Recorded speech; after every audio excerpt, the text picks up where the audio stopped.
Welcome to the Zen Studies podcast. I'm Domio Burke. Thanks to new supporting members of the podcast, Karen from Candia, New Hampshire, and Pam from Oro Valley, Arizona. I am doing one question and answer episode each month. And I'm going to take questions submitted by listeners by email and answer them more or less extemporaneously, that is, without a lot of preparation. I only managed to answer 3 or 4 questions each month, but I am keeping track of all of them, so feel free to submit them through the podcast website, zenstudiespodcast.com. And I'm more or less answering them in order. Sometimes a couple of them will kind of fit together and I'll rearrange them, but I'm answering them in order. And because I'm answering them extemporaneously, I may miss an important aspect of a topic. If you have any information or comments or follow-up questions related to anything I say, please feel free to submit those as well.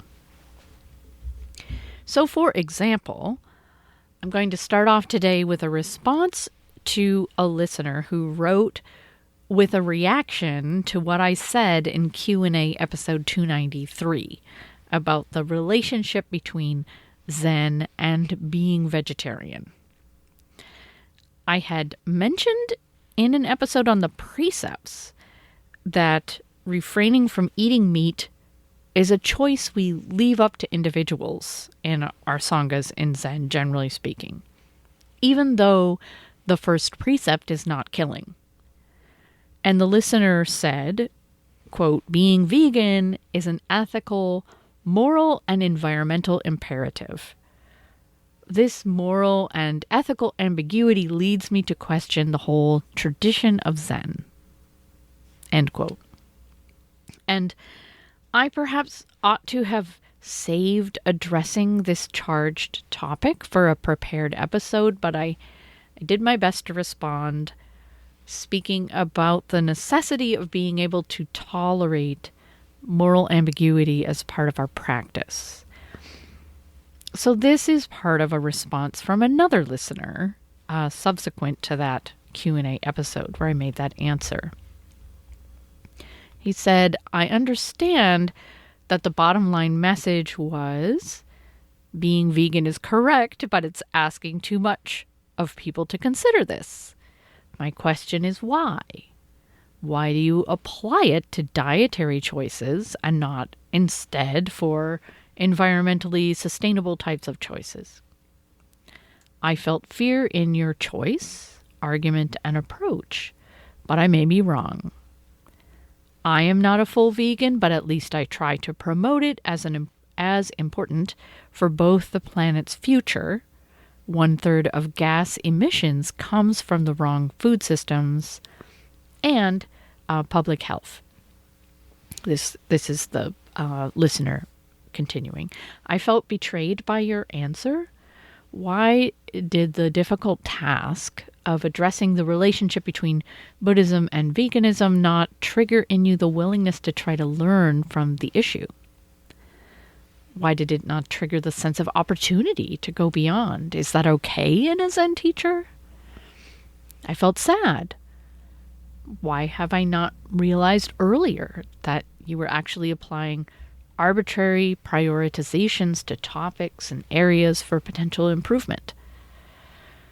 Why have you not even considered opening a discussion in your digital or dirt sanghas on it, and thought about how dismissive this absence of conversation can be for people who consider this topic important?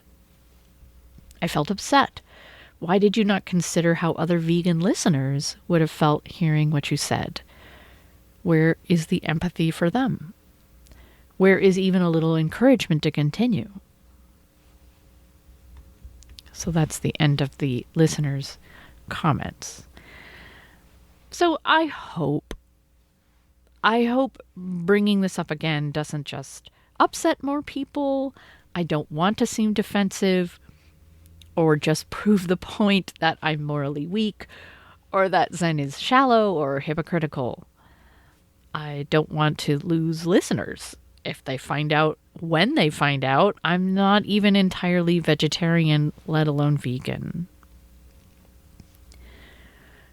The truth is, when I contemplate the reality of not eating an entirely plant-based diet, when I contemplate factory farms, when I contemplate the killing of male chicks, even if eggs are produced as ethically as possible, right? Like, I try to buy my eggs, they're organic, they're pasture raised, they're regeneratively farmed, like they're adding to the list all the time.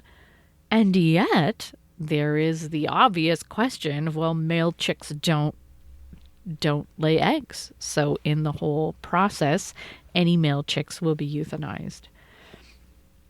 And clearly this violates the precept of do not kill, and perhaps more importantly, just breaks my heart. And yet, I guess, as I set aside all those thoughts, I eat eggs. I can't defend this. Two matters arise in my mind. There's the question of moral purity, right? What decision should I make as an individual to align with the practice? And the second question is skillful means. What actions should I take as an individual or as a Zen teacher to bring about beneficial results in the world? So in terms of moral purity, I mean, do you strive for moral purity or look for it in your spiritual guides, or want your spiritual path to encourage it? And all of this, I think, is admirable, but where is the line drawn? Buddhist monastics can't even dig in the ground. They can't even garden or farm, lest they kill animals. So, how can they eat? Well, then lay people have to take on this karma for them.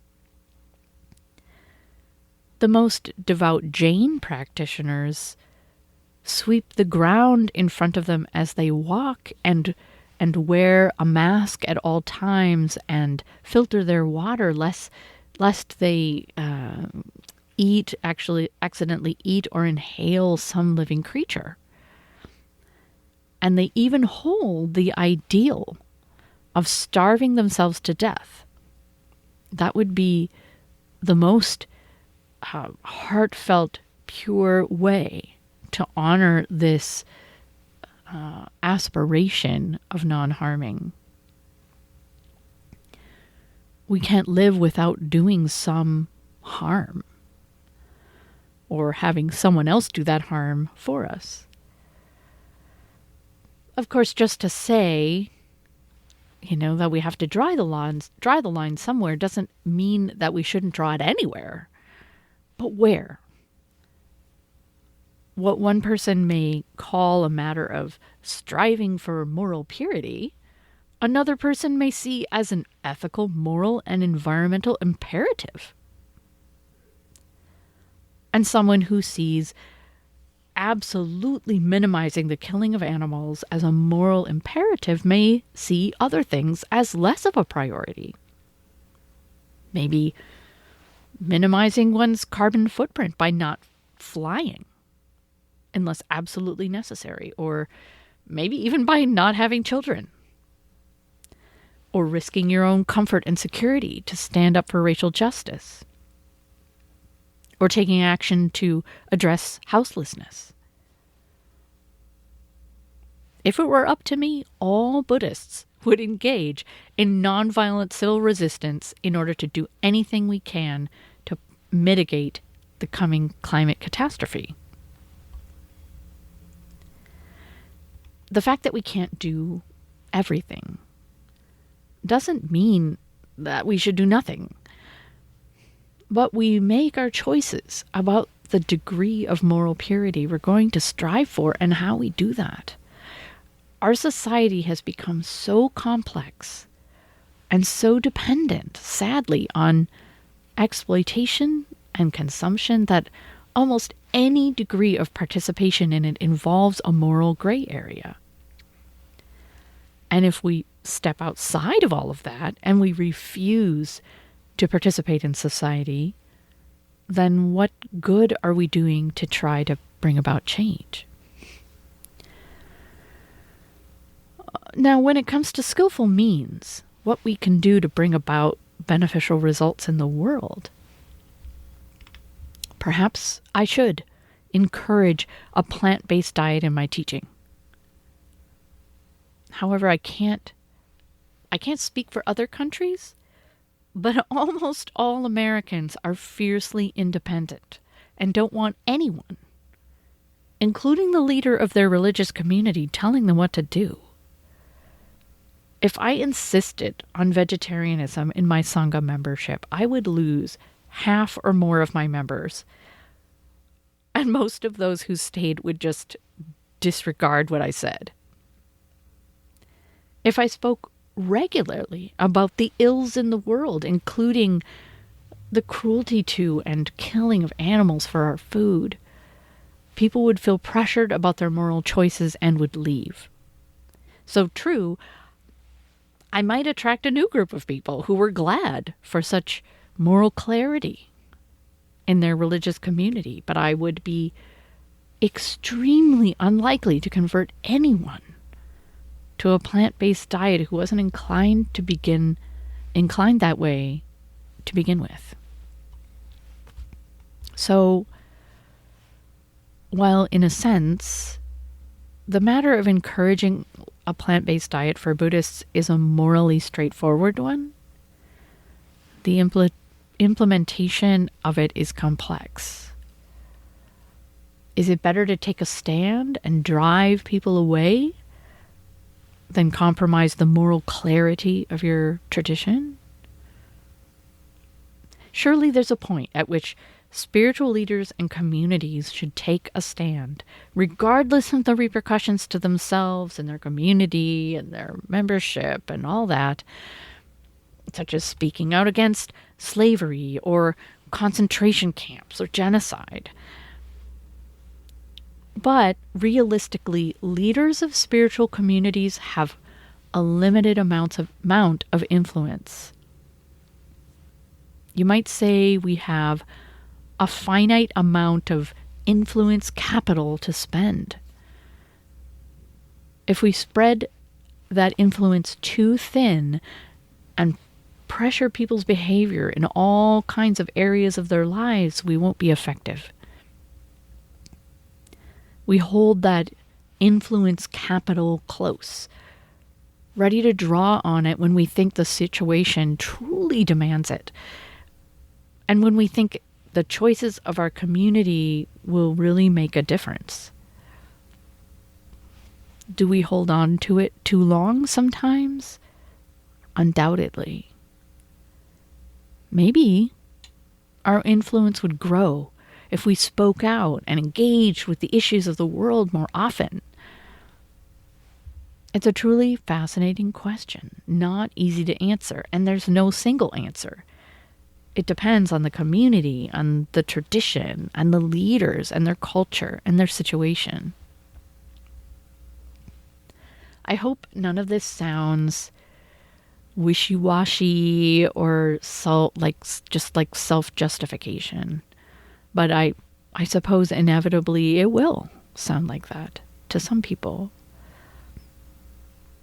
Although Zen and Buddhism, and if you have them, your teacher or Sangha, may disappoint you in terms of how they engage with real moral issues in the world, I hope you will find a way to practice anyway.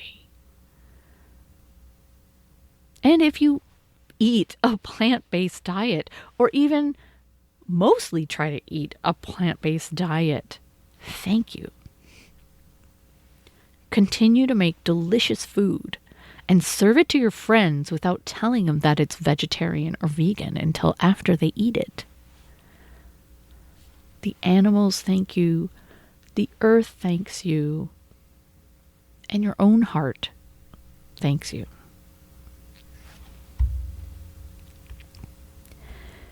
The next question is from Leo, and he writes, I have become rather muddled about Zazen. When approaching a state of quiet mind, I sometimes find my mind drifting between thinking the thought of non-thinking, or continually aiming for the correct posture, or opening the hand of thought, or resting in the body. All are profound, but they sometimes feel like a big cloud of concepts. Do the posture itself or non-thinking constitute meditative objects?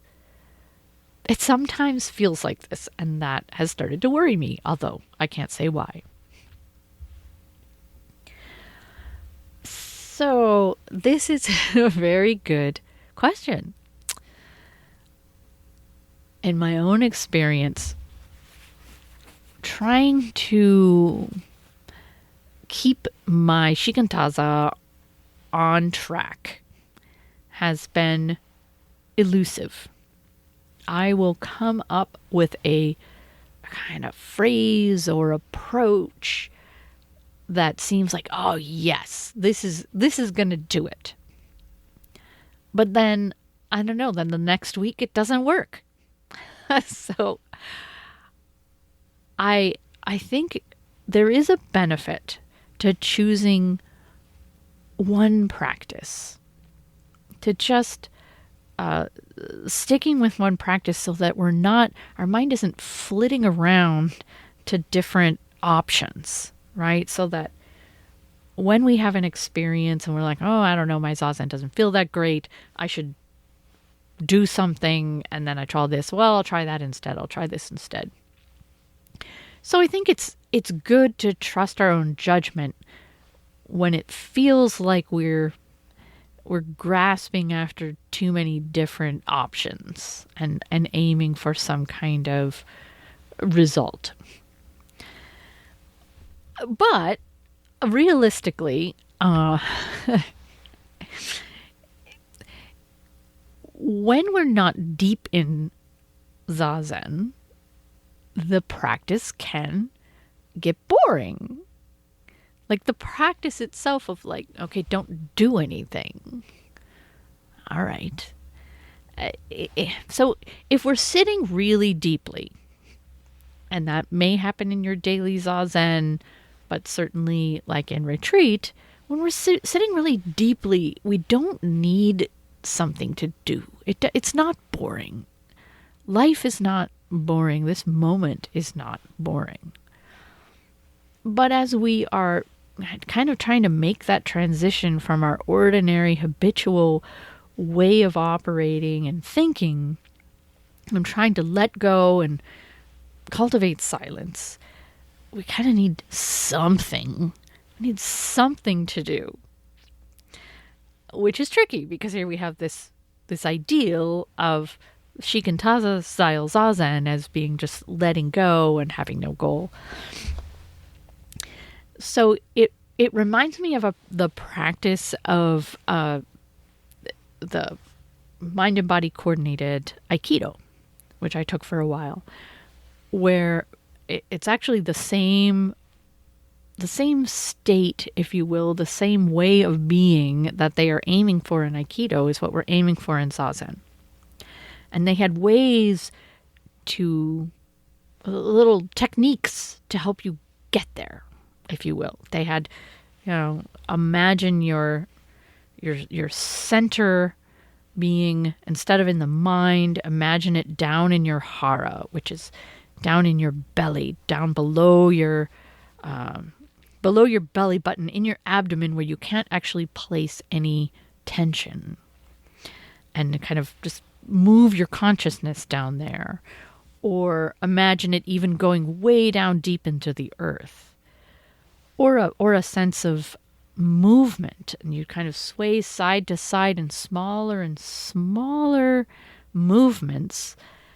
But then think of how, stillness in a way is extremely small vibrations, right? So the movement gets smaller and smaller and smaller. So stillness and an incredibly intense movement are the same thing. And so we would do these visualizations in Aikido to kind of cultivate, to access this feeling. And it worked. So I think we do the same thing in Zazen with these phrases, right? Non-thinking, or just maybe taking on the physical aspect of aiming for the correct posture. Right now, I tend to repeat to myself, only now is real.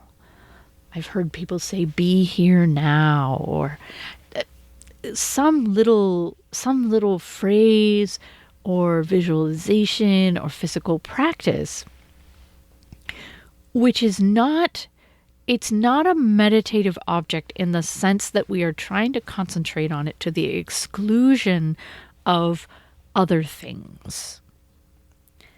It's, I don't know, more of an anchor or an inspiration. So we come back to it, but I like to think of it as a way of encouraging our bodhicitta, encouraging our motivation to be still, which is different. And I think the next question, the third and last question for today, will relate to this. So I will go ahead and move on from there. All right, so Andrew writes, and I'm going to read what he wrote.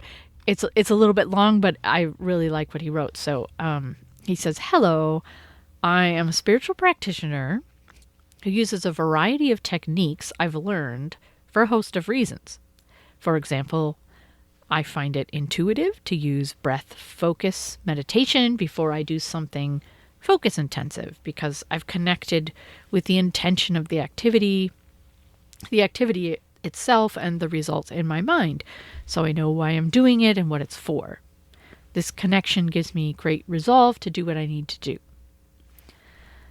However, I don't have as tight a connection between the intention of Shikantaza Zazen and the activity and results. I have some sense that when I sit in non-striving, I'm practicing the release of goal-oriented activity, and perhaps this will help me with mental restlessness. After dabbling with similar styles, I sat with an intention of non-striving while practicing letting go of thought, and my mind became mostly silent, a common feature of my related practices, and my experience became like sitting in the majestic ambiance of a national park, and my sparse thoughts were like gentle bird calls with a feeling of spaciousness, peace, and ease. I thought this would calm me down for the night, but it actually rejuvenated me, and I felt invigorated to live life. All of this may sound nice, but I've had a variety of nice feelings from meditation styles. However, I'm a bit indifferent to the pains and pleasures of these experiences and more motivated by the intention for why I'd pursue a practice. I don't know if my understanding of the intent of Shikantaza Zazen is highly motivating. The non-striving intention was just something ChatGPT told me. I kind of get it, but it doesn't guide insight into the practice. If you may, could you give expert human insight as to why I would sit with this returning home and sitting in peace? I generally prefer walking and sitting around mind wandering, which is like ambling in my own cultivated garden in the company of my dearest friend, myself. Maybe I feel like Shikantaza Zazen takes away my friend. And that's the end of his submission. So there's a lot there, and I wanted to read the whole thing. I particularly love the end, the sense of really enjoying just wandering around with your own self for company, with mind wandering, and that Shikantaza Zazen is actually like letting go of that, taking away your best friend. It does raise the question for me, in terms of other types of meditation. Does it feel like this friend is more present than in Zazen? Like you haven't given up this friend as much when you are doing other forms of meditation, which I think is very interesting and part of the point of Shikantaza. Because there are some ways where we can just make meditation another instrument of the self. Something else that the self is doing for benefits that the self appreciates. So we don't really transcend the self through them. So Kodo Sawaki Roshi famously said, Zazen is useless. He insisted on that. Zazen is useless. And I think there's a beauty to that teaching. A somewhat easier or more compassionate teaching is that I would say Zazen is the practice of uselessness. That overall the practice does have a purpose, but the practice itself is that of uselessness. So it's a koan.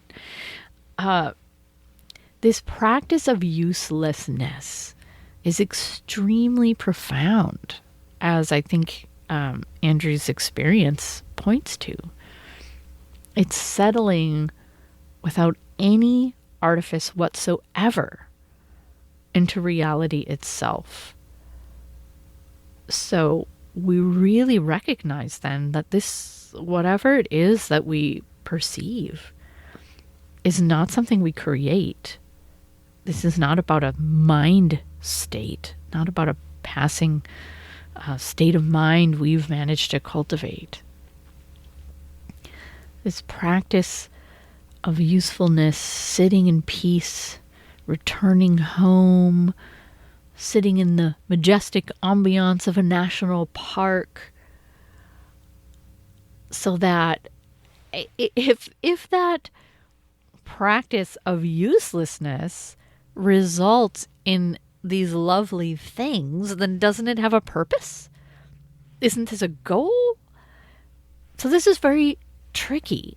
It is the koan of Shikantaza itself. The small self does not want to engage in it unless there's something to be gained from it. And yet, even though there is something to be gained for it, it has to be sincere uselessness. So, what are we trying to gain? What are we trying to go? Where are we trying to go? That the reality with a capital R makes it clear that there is nothing to gain and there's nowhere to go. So Shikantaza is trying to settle into that directly. But being realistic, being compassionate with ourselves, we need something to go on, something to motivate us. I talk about the importance of bodhicitta, which is our way-seeking mind, right? It's our whole motivation for practice. So Shikantaza is not practiced in a vacuum. It's practiced within the context of Dharma and Sangha and challenging our ideas about reality and our sense of self, about trying to arouse and stimulate our bodhicitta. So it's the practice of complete letting go and uselessness, but within a tradition that tells you, wake up. So to be realistic, even though we're sitting there with no goal, we lean into wonder. We try to wake ourselves up, even though the small self can't really be bothered unless there's some kind of gain. You can ask yourself, what is this? What if this was your last meditation session? Who sits? Who is drawn to this? Why is this being doing this? What is this? It points to a much deeper mystery. So maybe a good summary for today is that Shikantaza is the utter surrender of the self-oriented agenda, and replacing that with an orientation toward that which is greater than the self. So in a way, this is like Christian centering prayer, where someone just tries to empty themselves out as completely as possible and listen and just makes themselves receptive to the voice of God, but without any expectation that God will speak, right? Just making the space just in case God wants to say something. We're listening, asking, wondering, so that silence and spaciousness has a purpose. But the instant we make it a self-oriented purpose, I want to realize this thing, or I want to feel this way, we will lose it. But when somehow we give ourselves over to that which is greater and allow ourselves to be used by it, that is where the wonder of Zazen appears. So that's it for today. I will be back soon with another episode. I hope you'll tune in. Thanks for listening.